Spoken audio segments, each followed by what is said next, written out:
I didn't grow up in a small town. Did you? How many of you, raising your hand, would say that you grew up in a small town? Okay. Probably a little more over than half of us. A lot of you have. We have come to love it, but it was filled with many challenges. As many challenges as you would probably face if you just picked up and moved to a big city. I remember telling Rachel several years ago about how I hated to run into Dollar General just to grab something quick, because there's no running into Dollar General for grabbing something quick for several reasons. But the one reason I was always aggravated about was there was always someone who would stop me and talk to me. Now, that's not the problem. I love talking to people when I'm out and about. But I have a memory like a fish. And if I see someone out of the normal place than where I ordinarily do see them, there is no remembering their name. So it's a whole lot of, hey, buddy, what's going on, lady? It's really sad. Restaurants were the same, too, whenever we moved here. Used to, when we would go out to eat in our hometown in a bigger city, if you see someone that you knew, that was a big deal. It was a rare occurrence. It just did not happen every day. And so we would more often than not end up sitting together with those people and talking for a good extended time. But there is no way to carry that into a small town setting. You'd never eat alone, or you would never eat, actually, because you'd just be visiting everybody in the restaurant for the rest of the time that you're there. But all of that was just a minor inconvenience and only slightly embarrassing compared to the real difficulty. Policemen, doctors, and pharmacists. There is nothing like being pulled over by a guy that you talked to last week at church. That is so humbling. I had never been in a situation where I actually knew my doctor. It was just my doctor, but now I know him and his family. And when you went to the pharmacy, it was someone new almost every time, but in a small town, you know your doctor. You probably taught the kid working behind the pharmacy counter, which has been the case, and you really have to watch your speeding because your testimony is pretty much on the line if you get pulled over. Now, I'm blowing some of that a little bit out of proportion, but it really was an adjustment. We've gotten used to we have gotten used to yelling at the people we know down the aisle at Dollar General. We've gotten used to walking around the restaurant, taking attendance on Sunday afternoon after church. That's pretty much what we do. We have New Hope Part 2 at Hardeen after church service here. I'm still working on the doctor and police thing. That has not gone well for me. And I don't know if I'll ever get over the 5,000 parades that we feel like we have to have every year here in this small town. But like I said earlier, we have fallen in love with even the eccentricities of living in a small town, and I couldn't imagine living any other way. Imagine Bethlehem, though. As per my statement this morning, that I gave this morning considering its size, at 12 square miles, the town of Pleasant View is 3 times larger than Bethlehem. So if you live in Pleasant View, you think you live in a small town, you're a booming metropolis compared to Bethlehem. That little town must have been more pregnant than Mary when the two came walking into its borders in order to pay their taxes. They shuffle through the crowd. They're trying to edge their way to Joseph's kin's house. And I am sure that their minds were focused on Mary and the baby's health, but had this been any other visit, maybe their imaginations would have been excited with all of the history that is boasted in this little town. This was the place. These were the streets where some amazing men and women of God had walked before them. When I was in college, I worked with a traveling ministry team, and we held a church service just outside of Plymouth, Massachusetts. And since I love history, we had made plans after that Sunday service of preaching and singing, we would visit Plymouth Rock, that place where the Pilgrims first touched down on the New World. So we were kind of excited about it. We told our plans to some of the locals, and they tried to convince us not to go. Turns out, it's a $12 tourist trap of a roped-off rock with a sign beside it that says, not actual first landing rock, but thought to be similar to it. So all of my history classes were a lie. I started questioning everything. And who in the world would go pay $12 to see a rock that looks like another rock? Apparently somebody does. But that's not Bethlehem. Bethlehem is the real deal. It's not a two-bit tourist trap. It was there that the scandal of the literal millennia went down. I wonder if Joseph tried to distract Mary from the birth pangs by pointing to a field and saying, "Look over there, Mary." He's kind of showing his hometown off to his new wife and kind of taking her home, let her see everything. "Look over there, Mary. 1,300 years ago, there was a Moabite widow woman. She met and married Bethlehem's most eligible bachelor." Remember that story, Mary? The whole account opens up with an ironic turn of phrase there in the book of Ruth. Hebrew readers, they would have gotten it at the first reading, but we, English speaking, we might not. Ruth chapter 1 verse 1 says, "Now it came to pass in the days when the judges ruled that there was a famine in the land, and a certain man of Bethlehem, Judah, went to dwell in the country of Moab, he and his wife and his 2 sons." The ironic phrase is Bethlehem, which means house of bread or house of plenty, was under such a famine that some of its citizens left. Elimelech and Naomi with their 2 boys, Mahlon and Chilion, they were among the few who pulled up stakes and they retreated to Moab. And things went well for a little while, or so we assume, but just within the next few verses, we see tragedy after tragedy after tragedy strike this little nuclear family as things quickly unravel. Verse 3 of that same chapter in Ruth says, "Then Elimelech, Naomi's husband, died, and she was left and her 2 sons. And they took wives of women of Moab. The name of the one was Orpah, and the name of the other was Ruth, and they dwelt there about 10 years. Then both Mahlon and Chilion also died. So the woman survived her 2 sons and her husband." From there, this once sweet Naomi, that's what her name means, sweet, but now embittered Mara, it's what she had changed her name to. She treks back home looking for food again because she had heard a rumor that now Bethlehem is again bursting with grain. Wouldn't you know it? After I leave, the place gets good again. Filled with love for her mother-in-law, Ruth decided to leave everything that she was familiar with in Moab, and she travels to Bethlehem even after Naomi tries to dissuade her and not let her come with her. But without any hope of a normal life again, Ruth resolves one of the most beautiful pledges in all of Scripture in Ruth chapter 1, verse 16, when she says to Naomi, "Entreat me not to leave you, or to turn back from following after you. For wherever you go, I will go. Wherever you lodge, I will lodge. Your people shall be my people, your God, my God. Where you die, I will die, and there I will be buried. The Lord do so to me, and more also, if anything but death parts you and me." That's an amazing daughter and mother-in-law relationship right there. And in what seems like just a matter of a few months reading through the historical account in Scripture, everything changed for Ruth in an almost fairy tale-esque way. While picking up the stalks of grain that had fallen out behind the wagons one day, which was a beggar's job, Ruth meets the owner of the whole field, a rich man by the name of Boaz. And Boaz takes liking to her. He commands his farmhands to let Ruth get more grain than what the normal beggars were allowed to get. When Ruth returned home to Naomi with sacks filled with grain, Naomi knew something was up. And when she learned that it was Boaz who had shown them kindness, she started joyfully scheming how she could get Ruth and Boaz together. You see, Boaz was a distant relative, and as such, he was legally able to marry Ruth and reinstate the family's fortune as their kinsman redeemer.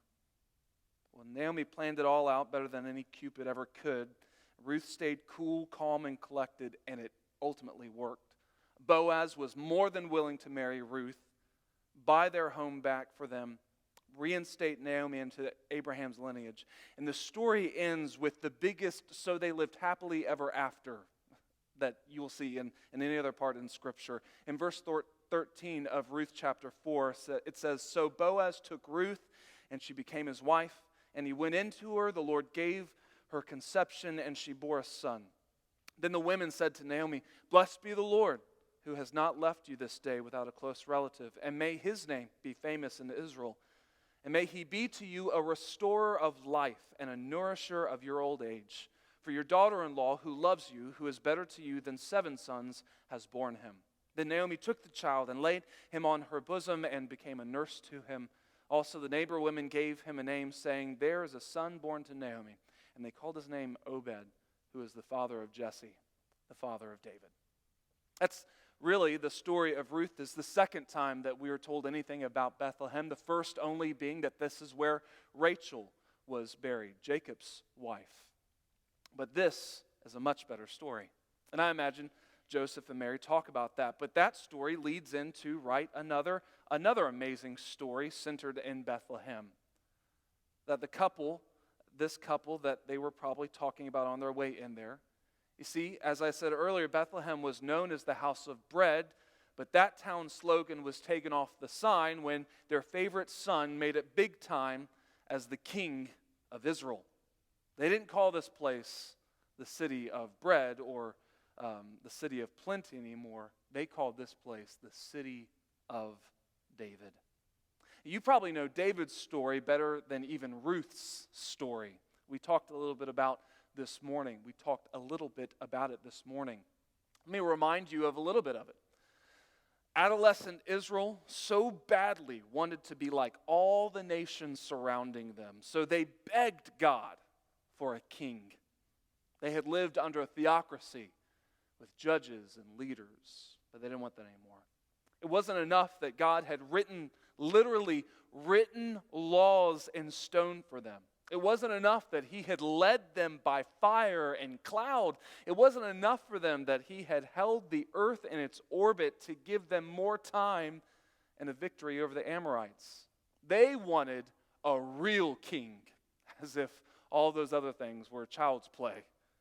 God warned them that if they wanted a real king, and if they got a real king, all he would ever do was he was going to draft their sons into his army, and he would increase their taxes. And wouldn't you know it, the people of Israel were persistent. They chose that over having God as their king. So God, like he so often does, he gave them what they wanted. God often gives us what we ask for, even when it is not in our best interest. He gives them Saul. Saul walked like a king. He talked like a king. He looked like a king. Scripture says that he stood head and shoulders above everyone else in all of Israel, and that impressed them. But within just a short time, pretty much everyone in Israel knew that they had made a big mistake in having Saul as their king. Saul was arrogant, he was selfish, he was rebellious, and he was cowardly. His days were numbered as Israel's king. So God dispatched his prophet Samuel to anoint another king. Imagine that. While one king is serving, another king is anointed. Very strange. So God sends Samuel to Jesse, the Bethlehemite's house, where during that time, he anointed the teenager David as the successor to Saul's throne. The rest of Saul's 15 years of reigning is filled with disappointment. It's filled with infighting and senseless guerrilla attacks against the ever-humble David, who refuses to even lay a finger on Saul because he sees him as God's anointed king of Israel until he dies. David was certainly not perfect. There were more women in David's life than any giant fighting could ever distract from. But he had a tender heart. In fact, I want you to look at what God says about David in Acts chapter 13, verse 22. He says of David, I have found David, the son of Jesse, a man after my own heart, who will do all my will. He was a man after God's own heart. Under him, under David, Israel saw its greatest days. Nearing his final days, David relays to his son Solomon, his successor, that he is going to build the temple, that Solomon should build the temple. David's not allowed to do it. God doesn't let him, so he puts everything in place. And he's detailing all of the inner workings of building the temple to Solomon, and he details just a little bit of the wealth that he had accrued over his many years as king. 1 Chronicles chapter 22, verse 14, it gives us the list of this. He is saying to Solomon, I indeed have taken much trouble to prepare for the house of the Lord 100,000 talents of gold and 1,000,000 talents of silver and bronze and iron beyond measure, for it is so abundant. I have prepared timber and stone also, and you may add to them. Moreover, there are workmen with you in abundance, woodsmen and stone cutters, and all types of skillful men for every kind of work. Of gold and silver and bronze and iron, there is no limit, Solomon. Arise and begin working, and the Lord be with you. So I did a little math, and if you're better at this stuff than me, you can scold me later, but to the best I can figure all of this out using the most conservative numbers for the historical word talent in verse 14, we learned that David had amassed 3,365 tons of gold. He had amassed 33,650 tons of silver, and so much bronze and iron that scales couldn't even handle all the material.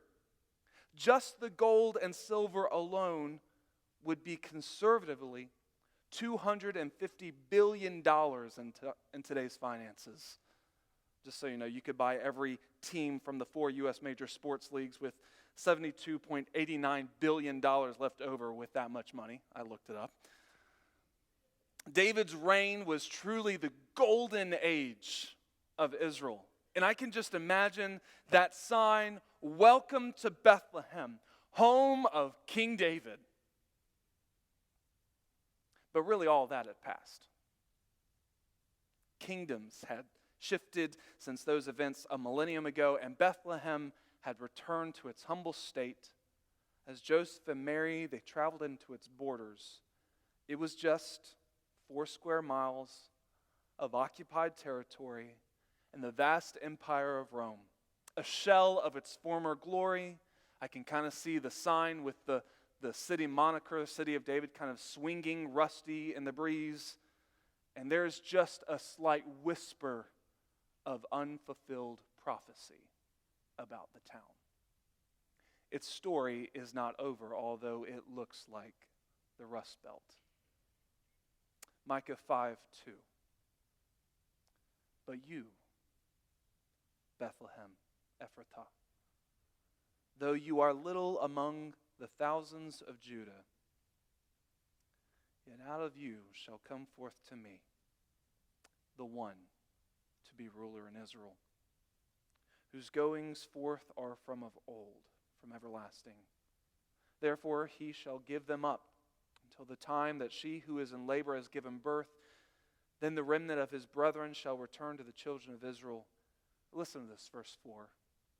And he shall stand and feed his flock in the strength of the Lord, in the majesty of the name of the Lord his God. And they shall abide. For now he shall be great to the ends of the earth, and this one shall be peace. That's the rumor of unfulfilled prophecy that's hanging over Bethlehem that night as they walk into its borders. But it had been long ago spoken by the prophet Micah. I don't know how much the people of that time understood it. I don't know if they remembered it. I don't know if the Bethlehemites could have quoted it almost as a coat of arms for themselves. And truthfully, I don't know how much I myself understand everything in verses 2 through 5 of Micah.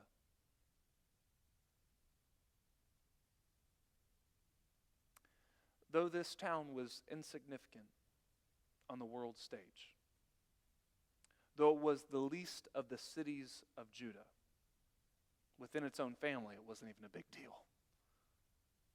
From her would come a king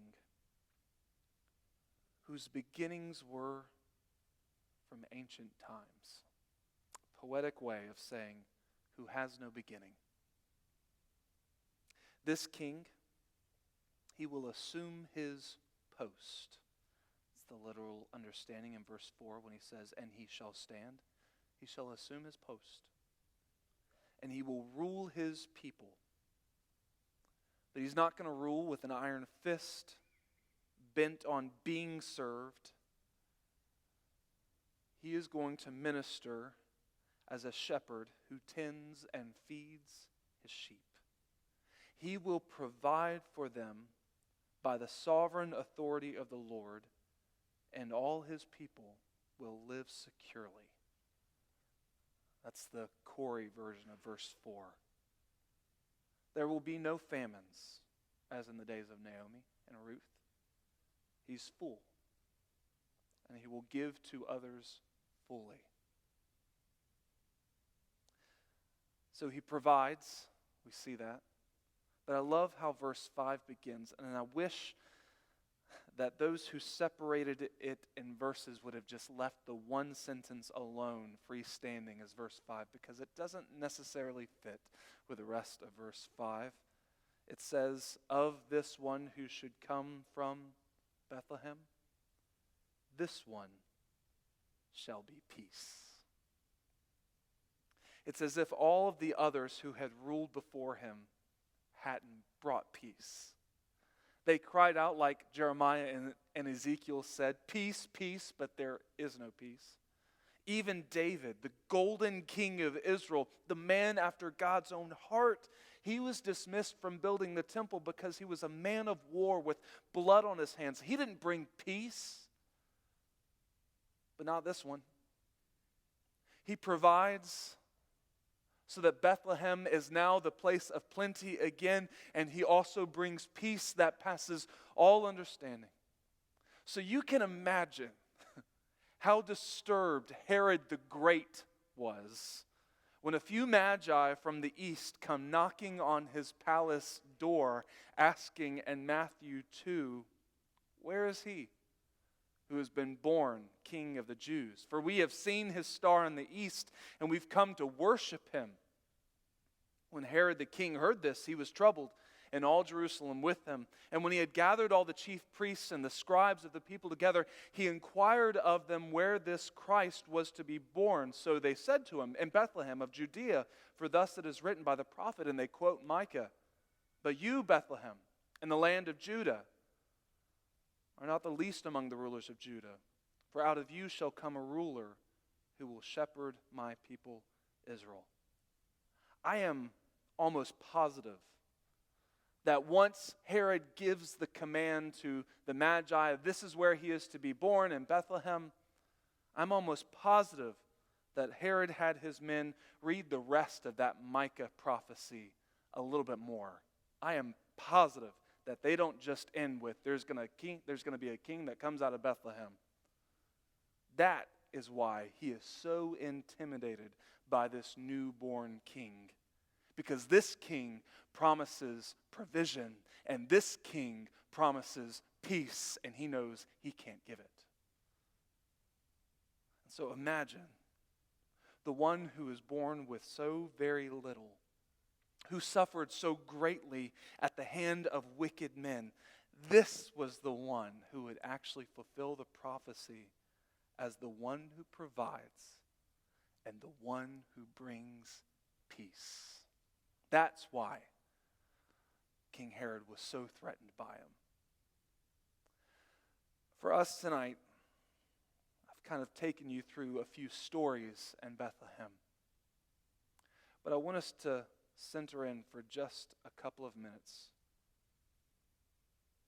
How has God provided for you? We've just come off of Thanksgiving time.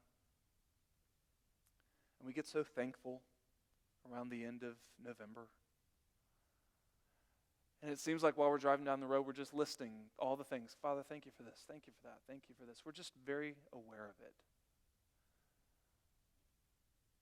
Don't lose that in December.